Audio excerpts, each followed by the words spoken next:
It's an odd exhibit, considering the location. If the stories are true, it's a piece of ancient history. It's a large stone covered in writing, with a date that makes it roughly 650 years old, and you can see it for yourself if you swing by the Alexandria Chamber of Commerce.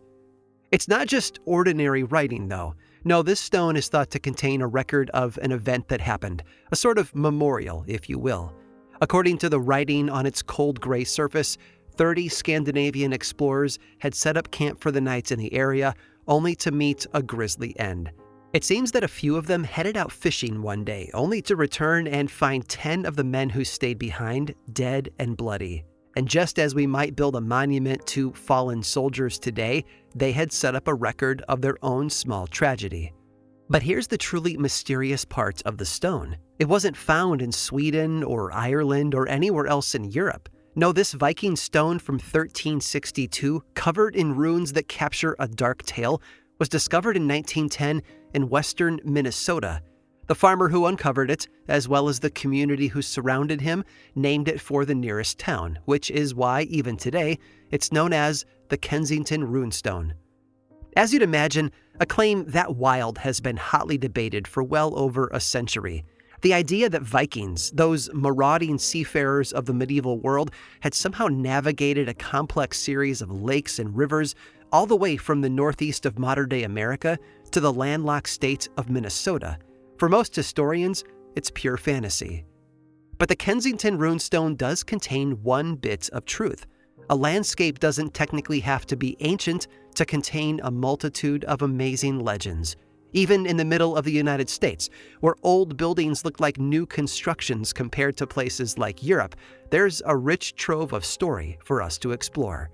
So join me as we take a trip into the land of 10,000 lakes. Don't let your guard down, though, because there's more to Minnesota than giant mosquitoes and campgrounds. In fact, one particular city contains enough legends of dark and terrible things to leave us downright terrified. I'm Aaron Mahnke, and this is Lore Legends.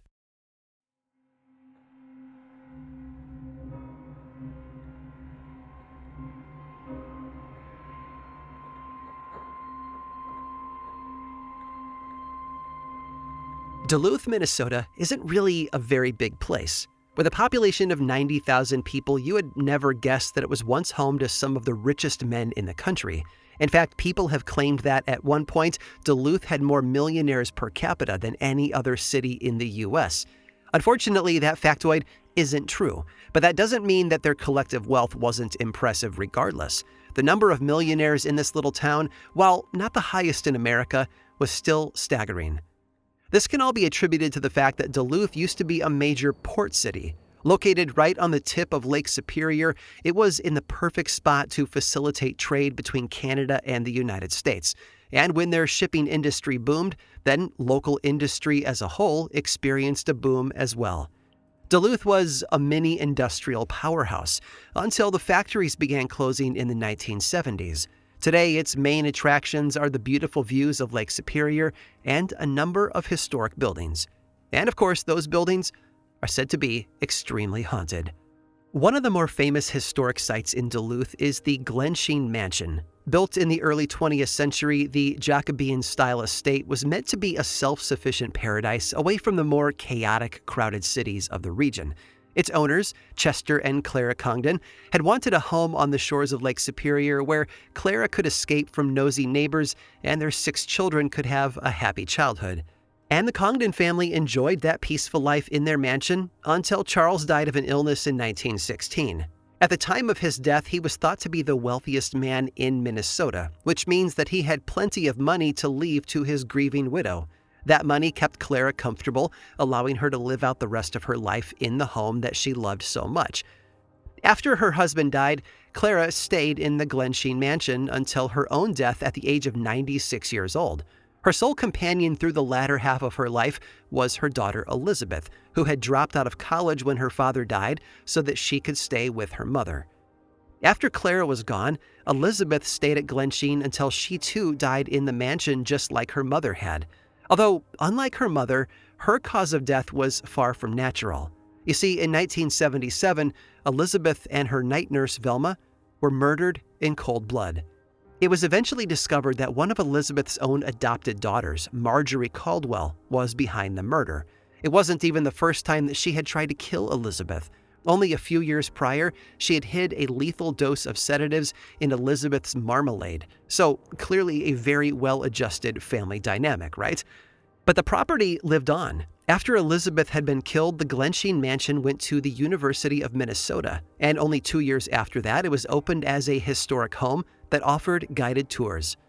Now, tour guides don't ever mention the murders. As far as any visitors are concerned, the Congdon family all died of natural deaths.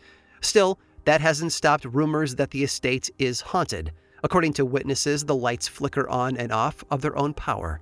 Some have felt cold spots on the staircase where Velma was murdered, while others have seen a white mist moving around the library as if it were perusing the books.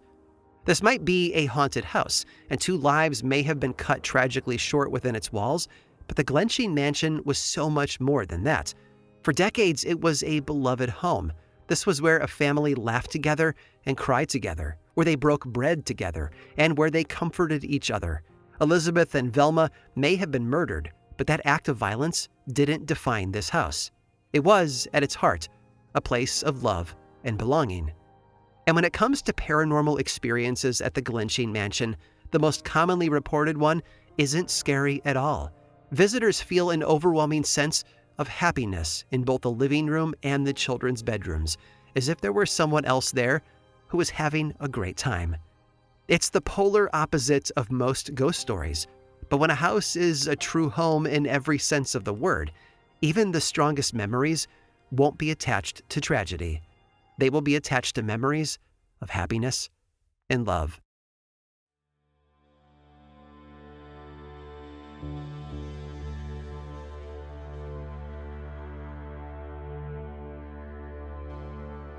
One of the scariest haunted houses in the world isn't a house at all. In 2024, Forbes magazine released a list of the planet's 7 creepiest haunted house attractions, the very best places for kids of all ages to get their Halloween thrills. It was competitive, but the William A. Irvin made the cut. And yes, that's the name of a ship. After its completion in 1937, the William A. Irvin, or as I'll be calling it for the remainder of this story, the Irvin, was named after the then president of the U.S. Steel Company. The Irvin spent the next 40 years hauling iron and coal around the Great Lakes. Not a glamorous job, sure, but a necessary one for the nation's growing steel industry. It was decommissioned in 1978. The final entry in the captain's log read, "She was the queen of the lakes, and so shall she remain for the rest of her days." In 1986, the city of Duluth bought the Irvin. Today, the ship lives a second life as a museum on the Lake Superior waterfront. But if you're more into frights than freighters, then you should drop by later in the year, because every October, the ship is transformed into Minnesota's best haunted house. And I promise that this isn't some sort of long-winded ad for the ship, although I'm sure that my fellow horror fans truly would enjoy being chased around a giant boat by actors in ghoulish rubber masks. But my real point is this: when Halloween is over, those spooks don't actually go away. You see, according to locals, the ship is actually haunted, and the real ghosts aren't wearing masks. The most frequently reported sighting is of a man believed to be named William Wary. This poor guy was the only recorded death on the Irvin. In 1964, a broken boiler tube sprayed water on the boiler fire. William got caught in the steam, and he was essentially scalded to death. Today's museum employees often see a figure standing in the boiler room. They have dubbed him, creatively, Boiler Room Man, but anyone familiar with the ship's history knows that this is most likely William's spirit stuck at the site of his traumatic death. And yet, despite the fact that he is the only person known to have died on board, there are many more ghosts hanging around, and no one really has an explanation for those. One of the ship's more famous permanent residents is a little girl. People have speculated that she was the child of one of the employees, or maybe that she was somehow connected to the U.S. Steel Company. Whoever she was, she's been seen running around rather frequently, swishing her white skirts and laughing as she goes. And some think that it's also possible that she is somehow connected to another apparition on the ship, an old woman who wears an old-fashioned white dress and walks along the deck. Not every reported incident involves visible apparitions. One actor for the haunted attraction on the ship said that he once felt a pair of invisible hands grab him. Some of the employees have been forced to dodge objects that had been thrown at them, and another said that he heard the sound of, and I quote, someone counting bolts, like if you had a handful in your hand, chucking them back into a bucket. And one other employee claims that he regularly heard the sound of footsteps. In fact, he heard it so frequently that he acknowledged whoever was making the sound, beginning each shift on the ship with a chipper, "Good morning." Soon after he started this ritual, the footsteps stopped, and they never bothered him again. The hauntings on the ship mostly follow all of the usual beats. There are orbs of light that float in midair, objects that move on their own, doors that slam, disembodied voices, mysterious banging noises, and even the sound of a piano heard being played somewhere else in the ship. And the ship has been the subject of multiple paranormal investigations, and they all come to the same conclusion. The boat is wildly haunted. Some of them even walk away with scratches all over their bodies as a gruesome souvenir from the ship's more unpleasant residents. As someone who doesn't really like getting clawed up by a ghost, I don't think that I will be visiting the William A. Irvin anytime soon. But if you decide to drop by, I'd encourage you to go while the haunted house is up and running. Just know that if you see a little girl in white wandering around, that's not an actor in a costume.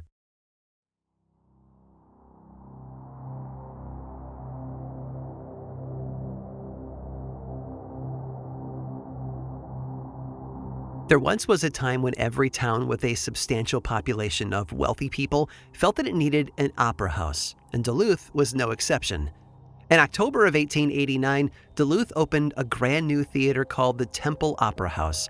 It had actually been built to replace the previous opera house, which had caught fire in January of the same year. The Duluth Daily News hailed the new construction as, and I quote, "grand, imposing, beautiful." Beautiful it may have been, but lucky it was not. Just like its predecessor had in 1888, the new theater burned to the ground in 1895. One newspaper wrote about the firefighting effort saying, "Like the forked tongues of so many demons, they seemed to laugh at the puny streams which were directed against them. For the highest spray thrown fell far short of the top of the 6-story building, while those which were thrown through the windows were as powerless to stop the flames as though they had been shot out with a squirt gun." In the end, all that was left of the Temple Opera House was a couple of exterior walls that had somehow remained standing through the firestorm. When residents asked if it would be rebuilt for a second time, they were answered with a resounding no. Apparently, the theater had actually been operating at a loss before it was destroyed. No investors wanted to gamble on a third Duluth Opera House, and I can't say that I blame them. Statistically speaking, the odds just weren't all that great. Throughout that winter, a steady trickle of gawkers came to look at the charred ruins of the Temple Opera House, but for the most part, life moved on for the people of Duluth. That is, until March 1st of 1896, when the Duluth News-Tribune reported that a local man had seen a ghost among the ruins. A, quote, prominent real estate man who wished to remain anonymous had been walking home late at night, and he had taken a shortcut through the rubble, following a well-worn path that wound its way through the debris. The realtor claimed that as the clock struck midnight, he saw her. The newspaper article wrote that, and I quote, "a pale, shadowy form arose in a corner of the rear of the ruins, apparently from a pile of rubbish, and glided rather than walked to the center of the open space surrounded by the walls."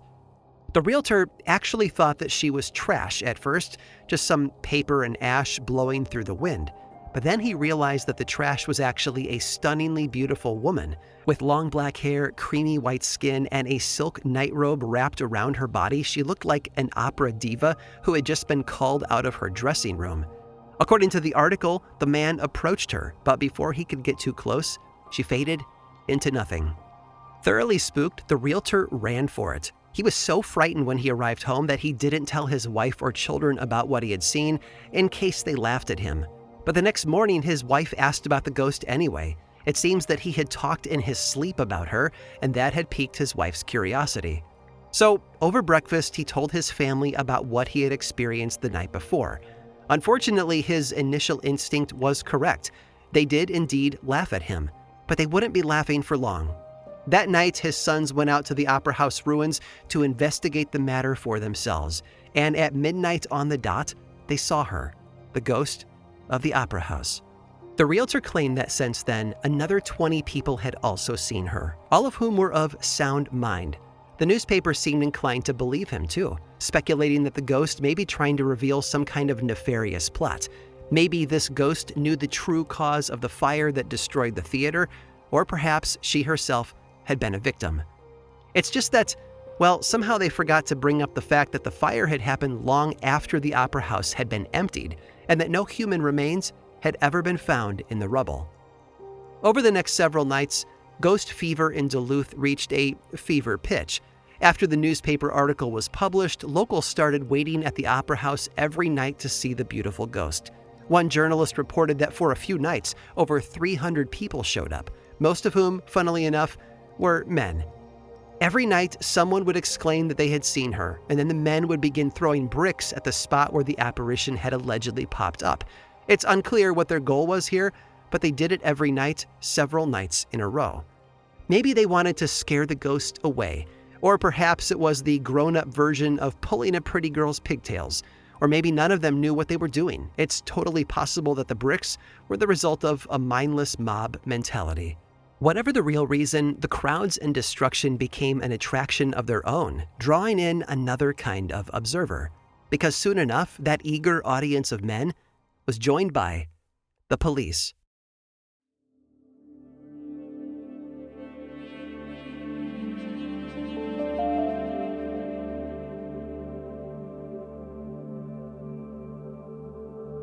A full week had passed since the first sightings of the beautiful woman were reported, and Duluth's ghost fever hadn't cooled down even 1 degree. People were still gathering at the theater every single night, throwing bricks and causing a ruckus.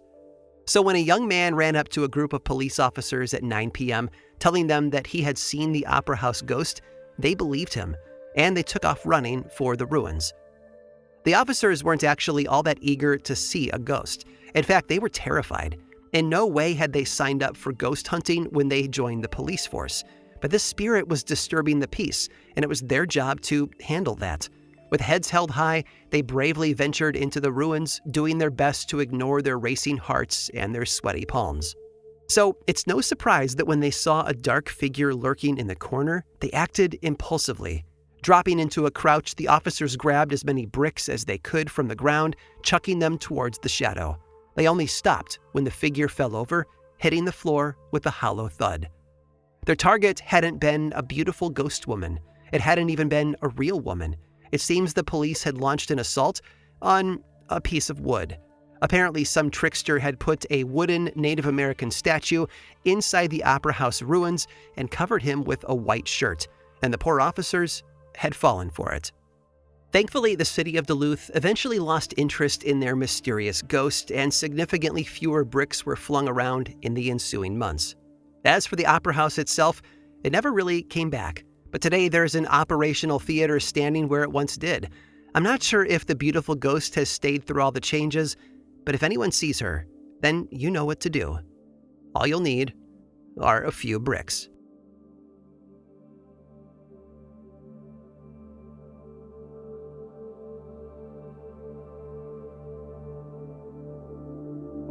Most American cities have a few legends hiding in the shadows. Kids love to whisper them, and historians have spent decades picking them apart. One thing they can all agree on, though, is that the stories we hold onto can often be incredibly entertaining. Now, admittedly, Duluth may not be the biggest town we've ever covered on this show, but its ghosts still pack a heavy punch. For our final story, though, we're going a little further out, onto Lake Superior, that is. Stick around through this brief sponsor break to hear all about it. This episode of Lore was made possible by MeUndies. Okay, we all know that summer is amazing, right? Sunshine, road trips, beach days, all of that. But can we be honest for a second? It also means one other thing: sweat. And if you're not wearing the right underwear, it gets real uncomfortable real fast. That's why I swear by MeUndies. Their micromodal fabric is legit magic. Super soft, breathable, and somehow stays cool even when it's 90 degrees out and your AC is losing the battle. And they've got everything too. Briefs, boxers, you name it. Plus, Plus, their summer prints are ridiculously fun because your underwear drawer deserves a vacation as well. Now, if you're curious, I went with their ultramodal core boxer brief, and I honestly can't get over how soft and perfect they are, just pure cloud-like comfort. Now, I'm more of a fan of solid colors, so I went with black and blue and green, but I was blown away by all of the fun and amazing patterns that MeUndies offers. So if you like living loud and colorful, you will not be disappointed. MeUndies has a cut for every body with over 20 different styles in 100 different colors and prints. Plus, they use sustainably sourced materials and work with partners that care for their workers. With more than 30 million pairs sold and 90,000 five-star reviews, MeUndies are an essential summer must-have for every drawer. Not happy with your first pair of undies?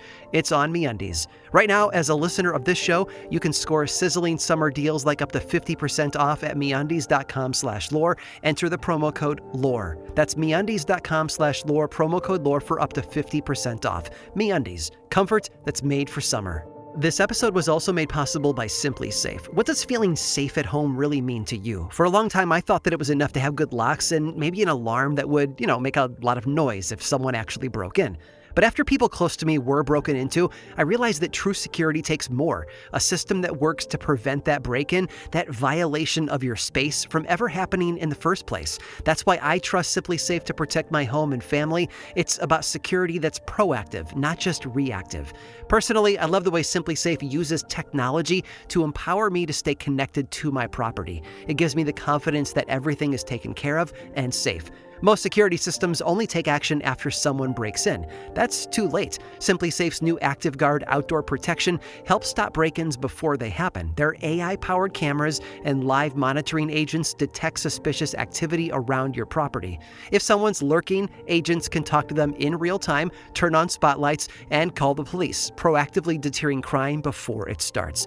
Monitoring plans start at around $1 per day and come with a 60-day money-back guarantee and no contracts or hidden fees. And Simply Safe was named Best Home Security System of 2025 by CNET. Maybe that's why over 4 million Americans trust Simply Safe.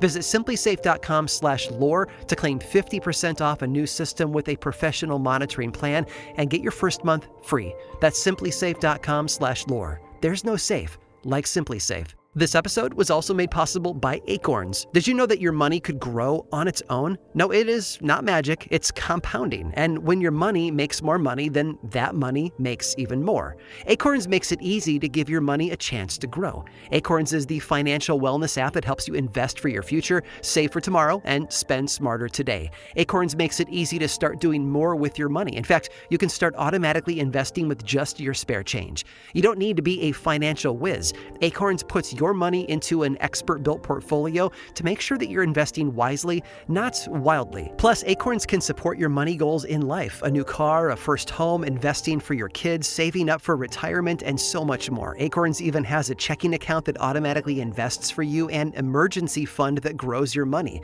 And it's all in one easy-to-use app. If I needed this product right now, this is what I would use, no questions asked. I love how easy Acorns makes it to jump in and get started. They understand that it's not about perfection. Financial wellness is a journey, and Acorns allows users to start and continue their own financial journey with ease. Sign up now and Acorns will boost your new account with a $5 bonus investment. Join the over 14 million all-time customers who have already saved and invested over $25 billion with Acorns. Head to acorns.com/lore or download the Acorns app to get started. Paid non-client endorsement. Compensation provides incentive to positively promote Acorns. Tier 2 compensation provided. Investing involves risk. Acorns Advisors LLC and SEC registered investment advisor. View important disclosures at acorns.com/lore. And finally, this episode was made possible by Squarespace. Squarespace is the all-in-one website platform designed to help you stand out and succeed online. Whether you're just starting out or you're scaling a growing business, Squarespace gives you everything you need all in one place. As a former graphic designer, I know firsthand how tough it can be to craft a brand and a website around who you are and what you do, but Squarespace makes it so incredibly easy. Squarespace gives you everything you need to offer services and get paid all in one place, whether it's consultations, events, or experiences. experiences, you can showcase your offerings with a customizable website designed to attract clients and grow your business. Get paid on time with professional on-brand invoices and online payments, and streamline your workflow with built-in appointment scheduling. Squarespace has cutting-edge tools that are meant to give you the boost you need to craft a beautiful site around you and your brand. Their library of professionally designed award-winning website templates lets you use drag-and-drop editing, beautiful styling options, and unrivaled visual design effects with no experience required. And Squarespace can use basic information about your industry, your goals, and your personality to generate personalized design recommendations. Plus, their Squarespace email campaigns option has all the tools that you need to engage your clients, promote your services, and grow your business. Get started today. Head over to squarespace.com/lore for a free trial, and when you're ready to launch, use the offer code LORE to save 10% off your first purchase of a website or domain. Squarespace. Build something beautiful.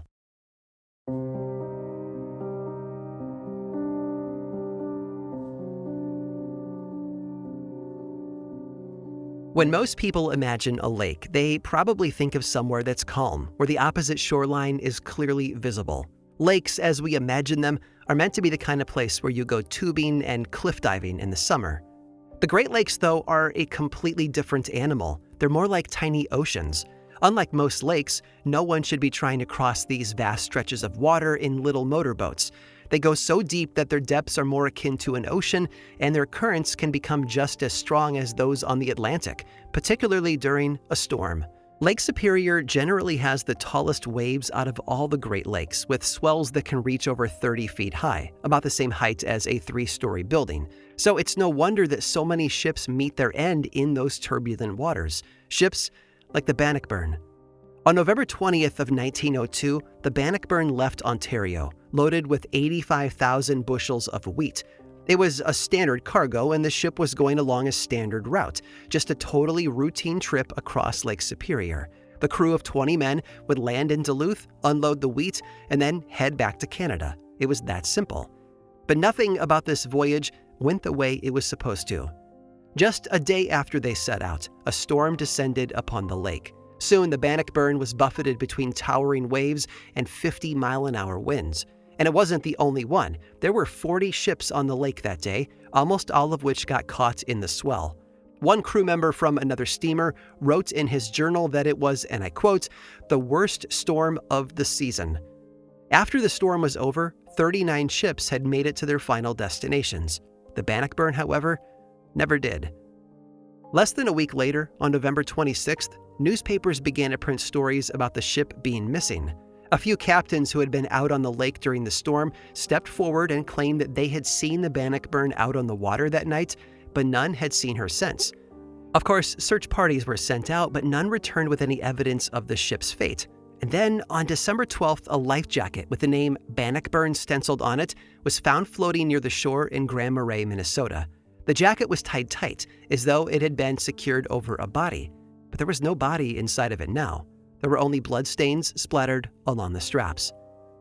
6 months later, another Bannockburn life jacket was found on the Canadian side of the lake. At this point, everyone already knew that the ship had sunk, but this second life jacket seemed to cement the fact that none of the crew had survived. In 1909, a book about all boats that had sunk in the Great Lakes was published. It dubbed the Bannockburn the Flying Dutchman of Lake Superior. And even though there was, at that point, no evidence that anyone had seen anything resembling the famous ghost ship, the story took hold in the public's imagination. For nearly a century, people have reported seeing the Bannockburn out on Lake Superior. Most witnesses are scanty with the finer details about what it looks like, although one 1917 report called it, and I quote, "all white with ice and ghostly in the darkness." The most recent sighting was in 2001. Since then, no one else has reported seeing the Bannockburn. It's almost as if it's finally disappeared, sinking beneath the waves.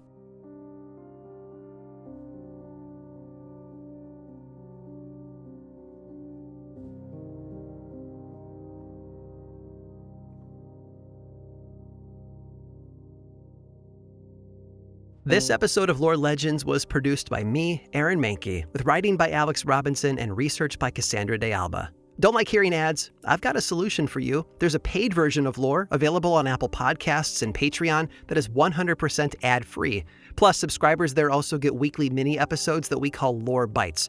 It's a bargain for all of that ad-free storytelling and also a great way to support this show and the team who makes it.